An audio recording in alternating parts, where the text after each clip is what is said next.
This is the one you just finished. You completed writing a poem, and it was a rhyming poem that started off, "Every day when I go out, I stuff my shoes with sauerkraut." And I hope you were able to keep up the rhyme scheme. We're going to watch a video, and the focus of the video is about the elements of poetry, a lot of emphasis on figurative language.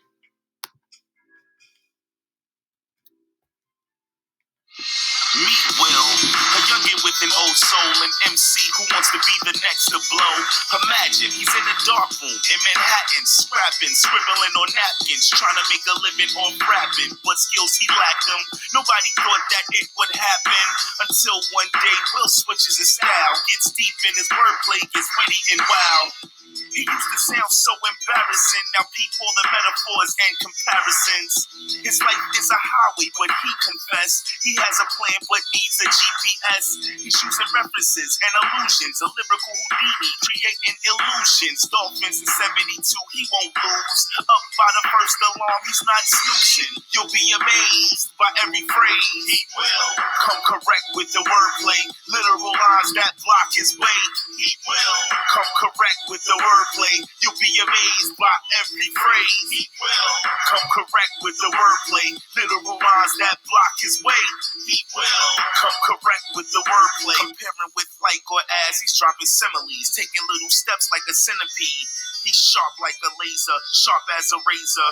In a night as dark as Darth Vader, Duke and Juke and adjust his position, contrasting two things in juxtaposition, from weak to made, cheap to paid, a creep to a dude who leads the way, using personification. What's he doing? Making objects and animals seem human. The moon smiles as the city breathes. He can feel the heartbeat of the city streets. A live show, you really ought to see it. Will drop some onomatopoeia, words that sound like what they describe. Now the crowd's buzzing, it's alive. You'll be amazed by every phrase. He will come correct with the wordplay, literal lines that block his way. He will come correct with the wordplay. You'll be amazed by every phrase. He will come correct with the wordplay, literal lines that block his way.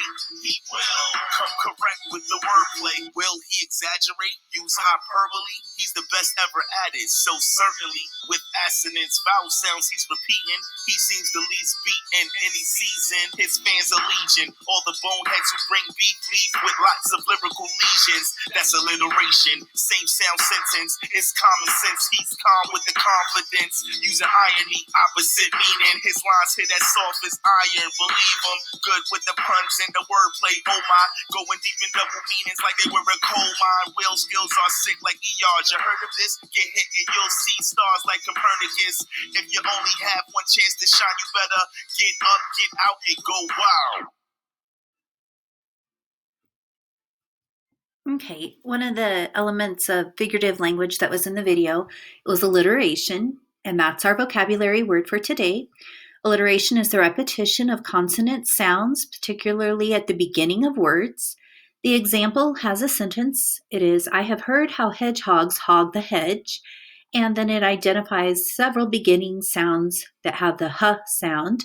And then the hedgehog is talking and he says, "But we scoff sticky slugs." And again, alliteration appears in that with scoff, sticky, and slugs, and the "s" sound is repeated.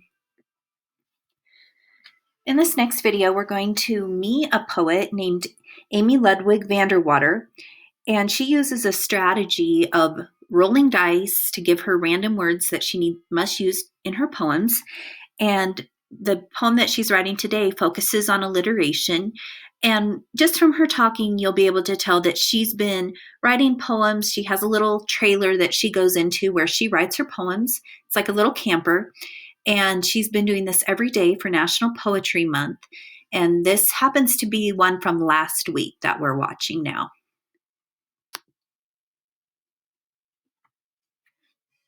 Hello, welcome to day 30 of Keeping a Notebook and day 18 of National Poetry Month. I am Amy Ludwig Vanderwater, and this is Betsy the Writing Camper. We both truly enjoy writing with you. 2020 is my 11th year of writing a poem each day of National Poetry Month. I always write around a different theme. For this year's poetry project, I have decided to introduce surprise. Each April day, I will share a poem's can phrase about writing poetry. I will roll 3 word dice. If a die rolls blank, I will not re-roll it. I will write a poem inspired by 1, 2, or all 3 of the face-up words. Today's Roll the Dice poetry chat is titled Poems Can Repeat the Beginning Sounds of Words, or alliteration. It is time to roll the dice. I will choose 1, 2, 3. Roll them across, leaves, silent. Across, leaves, silent. Hello, everybody. It is day 30 of Keeping a Notebook, and it is day 18 of National Poetry Month, and I am so happy you're here. Let's have a high five. Today, we have 3 new words, kind of. We have across, leaves, and silent. And I didn't realize until just a moment ago that we wrote about one of these words before. I had rolled across on April 10th, and today is April 18th, and I didn't realize it until this minute. And then I realized that happened a couple other times. We had hour twice, and there may have been more. So must mean that those words just want to be written about. So we do have across, leaves, and silent today, and our chat is titled Poems Can Repeat the Beginning Sounds of Words. And there's a name for that in Poetryland. We call it alliteration. Tongue twisters use alliteration. So when you hear Peter Piper picked a peck of pickled peppers, and you hear the letter P repeating, that is alliteration. But we do it in a little bit more subtle ways sometimes in poetry. So I'm still writing about Antoinette and Glorious, and you might remember that yesterday they both got the idea to go for a bike ride, and I thought I'd just keep following them and see what they want to do each day. So we have the words across the top: across, leaves, and silent. And I wrote across the meadow, across the road, leaves blowing, leaves budding, tree buds, silent when riding alone, then chatty when riding together. And I jotted, again, as I always do, some notes. Antoinette and Glorious are in their burrows listening to rain. The rain is suddenly silent. The sun is steadily streaming through 2 wide windows. Antoinette presses her paws on the pedals. So see, I'm playing with presses her paws, suddenly silent, like those 2 S's, those 2 P's. And they ride, and they ride next to each other. They laugh, they linger. It's simply splendid. I'm playing with beginning letter sounds that go next to each other to just see if something comes to me that feels like it might work well in a poem. So this is what I ended up with. I'll hold it up so you can see it. I can't imagine you'll be able to read it. I don't know if I will be able to read it, to be honest with you. So it went through a few titles. You'll see here too. Rain suddenly silent. Sun streams steady. One little mouse, one bigger chipmunk, sail on bicycles into the day. 4 paws press pedals, 4 eyes meet. Oh my, oh hi, they meadow greet. You ride a bike? I do. Me too. Me too. A double rainbow spans the sky. Now 2 can talk, 2 can travel, 2 can share 1 sip of spring as wheels whirl round and round.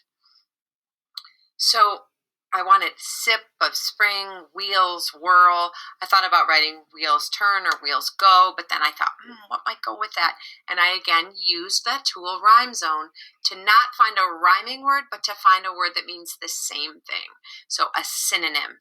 You can use Rhyme Zone to find rhyming words, near rhyme synonyms, or words that have the same meaning, antonyms, or words that are opposite.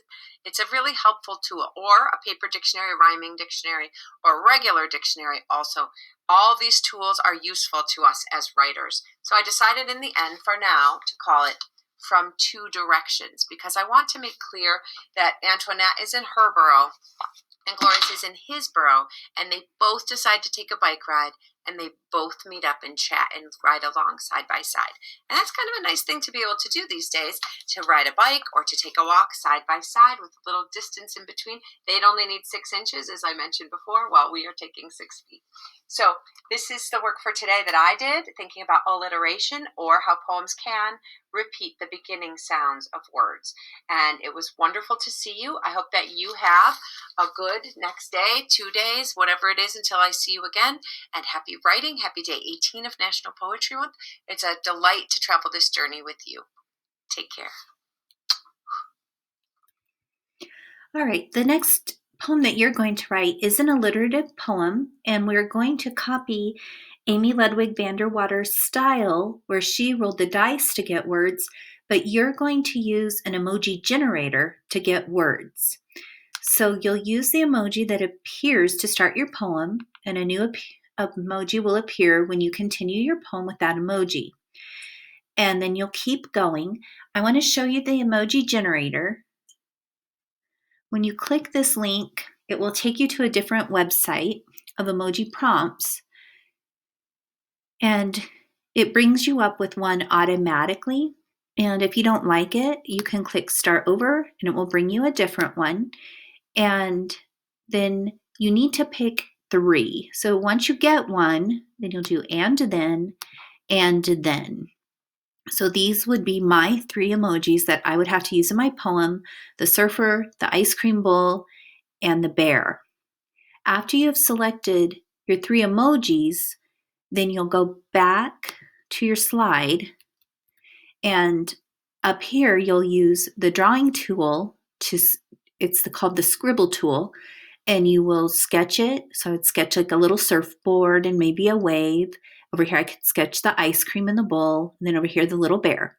Once you've sketched your 3 emojis, you need to write an alliterative poem using all 3 of them. And remember, alliterative means that the beginning of the words have the same sound.